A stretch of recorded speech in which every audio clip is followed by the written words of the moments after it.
جمعہ کے دن حجامت بنوانا اور داڑھی شریف کا خط کرانا اور ہاتھوں کے ناخن تراشنا اور زیر ناف بال جو ہیں یہ صاف کرنا نبی پاک علیہ الصلوۃ والسلام کی مبارک سنت ہے۔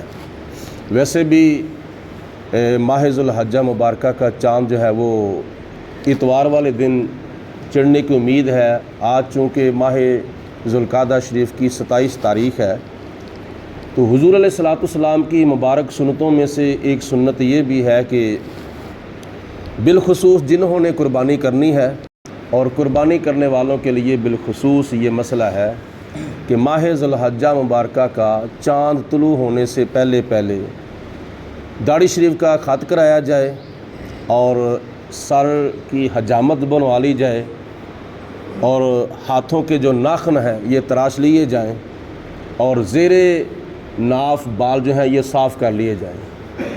اس کے بعد جب عید الاضحیٰ کی نماز ادا کر لی جائے، ماہ ذو الحجہ کی 10 تاریخ کو نماز عید کی ادائیگی کے بعد یہ حجامت کروانا، خط کرانا، ناخن تراشنا یہ نبی پاک علیہ الصلوۃ والسلام کی مبارک سنتوں میں سے ایک بڑی اہم سنت ہے، جس کے ادا کرنے سے صاحب قربانی کو ثواب تو ہوتا ہی ہوتا ہے، لیکن جن کو توفیق نہیں، ہمت نہیں پڑتی، ان کو بھی اللہ تعالیٰ اس کا اجر اور ثواب عطا فرمائے گا۔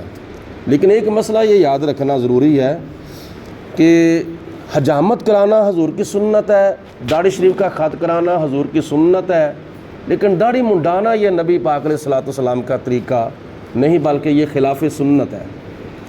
قربانی ایک نبی کی سنت ہے، جناب حضرت ابراہیم علیہ الصلوۃ والسلام کی، لیکن داڑھی شریف چہرے کے اوپر سجانا یہ اللہ کے سارے نبیوں کی سنت ہے، اور بالخصوص نبی پاک صلی اللہ علیہ وسلم ہمارے آقا مولا حضرت محمد مصطفیٰ صلی اللہ علیہ وسلم کی مبارک سنت ہے۔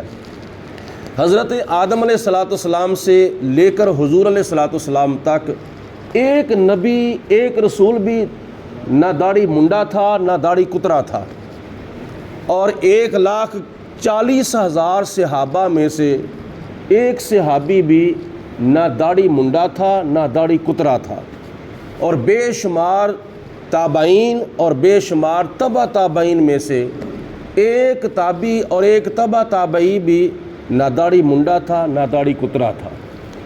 یہ یہود و نصارہ کا کلچر ہے۔ حضور علیہ الصلوۃ والسلام نے ارشاد فرمایا کہ ایک وقت ایسا آئے گا کہ میری سنتوں کو مردہ کر دیا جائے گا۔ مردہ کرنے سے مراد کہ لوگ غیروں کا کلچر اپنائیں گے لیکن میری سنت سے روح گردانی کریں گے، میری سنت سے منہ موڑیں گے، میری سنت کو نظر انداز کر دیں گے۔ آج اگر ہم اپنے گریبان میں منہ ڈال کے دیکھیں یا اپنے گھر کا ماحول دیکھیں، حالانکہ ایک ایک سنت کے بدلے 100 شہیدوں کا ثواب اللہ تعالیٰ عطا فرماتا ہے۔ یہ جوتی اتارتے وقت کبھی آپ نے خیال کیا ہو کہ ہم حضور کی سنت کے مطابق جوتی اتار رہے ہیں یا حضور کی سنت کے مطابق جوتی نہیں اتار رہے، یا جوتی پہنتے وقت کبھی خیال کیا ہو؟ یہ ایک بڑی اہم سنت ہے جس کا ہم خیال ہی نہیں کرتے۔ یہ دیکھو نا، جوتی تو ہم نے پہن ہی لینی ہے، اتار ہی لینی ہے، لیکن اگر یہ کام کرتے وقت حضور علیہ الصلوۃ والسلام کی سنت کی نیت کی کر لی جائے یا حضور علیہ الصلوۃ والسلام کے طریقے کے مطابق جوتی پہنی جاوے یا اتاری جاوے تو کتنا ثواب ہوگا۔ چند منٹوں میں نہیں بلکہ چند سیکنڈ کے اندر کتنا ثواب ہوگا، 100 شہیدوں کا ثواب ہوگا۔ اور یہ طریقہ کیا ہے؟ طریقہ یہ ہے کہ جوتی پہنتے وقت اپنا دایاں پاؤں پہلے جوتی کے اندر داخل کرنا ہے، اور جوتی اتارتے وقت پہلے بایاں پاؤں جوتی سے باہر نکالنا ہے۔ اتنا کام کرنے سے 100 شہیدوں کا ثواب۔ گرمیوں کے دن ہے، پانی پینا ہے، کوئی بھی مشروبات میں سے مشروب ہے وہ پینا ہی پینا ہے، پیاس لگی ہوئی ہے، کھانا کھاتے وقت یا آگے پیچھے پیاس لگی ہو، پانی پینا ہی ہے، پانی پی لینا ہے، لیکن چند سیکنڈ کے اندر اگر پانی پینے کی سنتوں کو مد نظر رکھ لیا جائے تو کتنا ثواب ہوگا۔ ایک ایک سنت کے بدلے 100 شہیدوں کا ثواب۔ پانی پینے کی سنتوں میں سے ایک سنت یہ ہے کہ پانی دیکھ کر پیا جائے۔ پانی پینے کی سنتوں میں سے ایک سنت یہ ہے کہ پانی پینے سے پہلے بسم اللہ شریف پڑھی جائے۔ پانی پینے کی سنتوں میں سے ایک سنت یہ ہے کہ پانی بیٹھ کے پیا جائے۔ پانی پینے کی سنتوں میں سے ایک سنت یہ ہے کہ پانی 3 سانسوں میں پیا جائے۔ پانی پینے کی سنتوں میں سے ایک سنت یہ ہے کہ پانی پی کر الحمدللہ کہا جائے۔ اب کام ایک کیا ہے لیکن ثواب کتنی سنتوں کا ملا؟ تقریباً 4-5 سنتوں کا ثواب ملا ہے۔ اسی طرح یہ قربانی ہمیں سبق دیتی ہے کہ قربانی ایک نبی کی سنت ہے، اور داڑھی شریف چہرے کے اوپر سجانا یہ اللہ تعالیٰ کے سارے نبیوں کی سنت ہے، اور بالخصوص نبی پاک صلی اللہ علیہ وآلہ وسلم کی سنت ہے۔ لیکن ہمارے پیر صاحب قبلہ الحاج پیر مفتی ابو داؤد محمد صادق صاحب رحمۃ اللہ تعالیٰ علیہ اکثر ارشاد فرمایا کرتے تھے، بھائی قربانی کرنے والوں اللہ پاک تمہیں توفیق دے اور اللہ تمہاری قربانی قبول فرمائے۔ جو نہیں قربانی کر رہے وہ بھی قربانی اللہ تعالیٰ ان کو کرنے کی توفیق دے۔ لیکن یہ یاد رکھو آج کل ہوتا کیا ہے، یہ پیر صاحب مسئلہ بیان فرماتے ہیں، کیا فرماتے ہیں کہ قربانی کرتے وقت ایک طرف کسائی بیٹھا ہوتا ہے اور دوسری طرف نائی بیٹھا ہوتا ہے۔ کسائی کیا کرتا ہے؟ کسائی بکرا حلال کرتا ہے، ذبح کرتا ہے، چری پھیرتا ہے، لیکن اس کے بعد نائی جو ہے وہ داڑھی مونڈتا ہے۔ یہ نبی پاک علیہ الصلوۃ والسلام کی سنت، یعنی ابراہیم علیہ الصلوۃ والسلام کی سنت ادا کی جا رہی ہے، اور بڑی مہنگی سنت ادا کی جا رہی ہے جس کے اوپر ہزاروں نہیں بلکہ لاکھوں روپیہ لگ رہا ہے۔ اللہ تعالیٰ قبول فرمائے۔ لیکن داڑھی شریف نبی پاک علیہ الصلوۃ والسلام کی سنت اپناتے وقت کتنے پیسے لگتے ہیں، کتنی رقم لگتی ہے، کتنے ہزار روپے لگتے ہیں، کتنے لاکھ روپے لگتے ہیں؟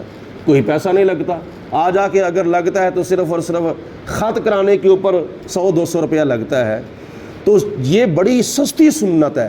نبی پاک علیہ الصلوۃ والسلام نے تو اپنی شریعت کے اندر آسانیاں ہی آسانیاں پیدا فرمائی ہیں۔ تو ان مسائل کو ان دنوں کے اندر یاد رکھ کر ان پر عمل کر کے اور دنیا اور آخرت کی کامیابیاں بھی حاصل کرنی چاہیے، اور آخرت کا زیادہ سے زیادہ اجر اور ثواب بھی حاصل کرنا چاہیے۔ آخر پہ یہ بات سماعت فرمائے کہ آج ماہ ذوالقعدہ شریف کا آخری جمعۃ المبارک ہے، اور ماہ ذوالحجہ مبارکہ کا یہ استقبالیہ جمعۃ المبارک ہے۔ تو یہ موقع ہے حضرت سیدنا ابراہیم علیہ الصلوۃ والسلام کی یادگار کا۔